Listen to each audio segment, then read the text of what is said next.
Good evening and welcome to tonight's regional news. We start with some rather tragic news from Trinidad and Tobago. 3 children have passed away after a fire destroyed their Rookery Nook Maraval, Trinidad home early on Monday morning. The victims are 3-year-old Kadeem Burke, 6-year-old Kate Burke, and 17-year-old Ezekiel Burke. Fire officers responded to a call about the blaze around 7 a.m. However, attempts to save the family were unsuccessful as the structure was already alight. The charred remains of the 2 younger siblings were found in a back room, while the teenager's body was discovered in the gallery. Fire officers believe he was trying to escape. Their father, who tried to save them, suffered first-degree burns and has been hospitalized.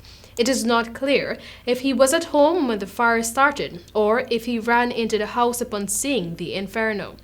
On learning of the news, Minister of Education Dr. Nyan Gadsby Dolly took to Twitter to express sadness over the tragic incident. A fight between a Trinidadian couple led to the death of a 73-year-old man. The deceased has been identified as John Henry Smith of Saddle Road, Maraval. Smith was the chairman of Maritime General and Fidelity Finance. At about 5 p.m. on Friday, police responded to a report of a disturbance in the vicinity of Haleyland Park. Upon arriving, they saw a man lying on the ground in a pool of blood.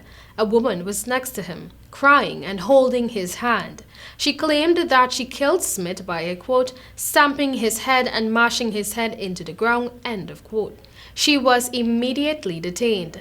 That 41-year-old woman briefly escaped custody at the St. Anne Psychiatric Hospital, Port of Spain on Monday morning, but was recaptured by police. Staff at the hospital reported that the woman was missing at around 5 a.m.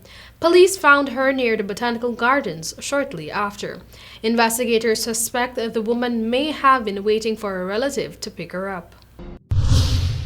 Some stakeholders of the University of the West Indies, UWI, have raised concerns about a directive by the administration of the tertiary institution advising students that face-to-face examinations will be resumed during the 2021-2022 academic year. The university made the disclosure in a memo to students late last week. The memo released on Friday stated that most final course assessments would be done via face-to-face examinations, despite 70% of courses remaining online. This would require students to be physically present at a UWI campus or any other approved site. However, this position has not found favor with President of the Jamaica Union of Tertiary Students, Christina Williams, who said that the planned move was ill-advised. She also questioned the ability of the authorities to maintain physical distancing, as usually more than 500 to 1,000 students sit exams simultaneously. As a result, she suggested that the university must accept some liability if students contract COVID-19. UWI Campus Registrar Dr. Donovan Stanberry explained that these measures were necessary to guarantee the integrity of the examination. And finally, over 1,000 people took to the streets in several Brazilian cities on Saturday to demand the impeachment of far-right President Jair Bolsonaro, whose popularity has fallen in recent weeks amid corruption scandals against the backdrop of the pandemic. This week, news broke that Brazil's defense ministry told congressional leadership that next year's election would not take place without amending the country's electronic voting system to include a paper trail of each vote.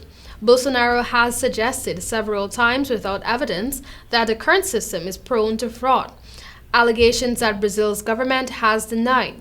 Bolsonaro is now being investigated in the Senate, which is probing the possibility of corruption tied to the purchase of an Indian coronavirus vaccine.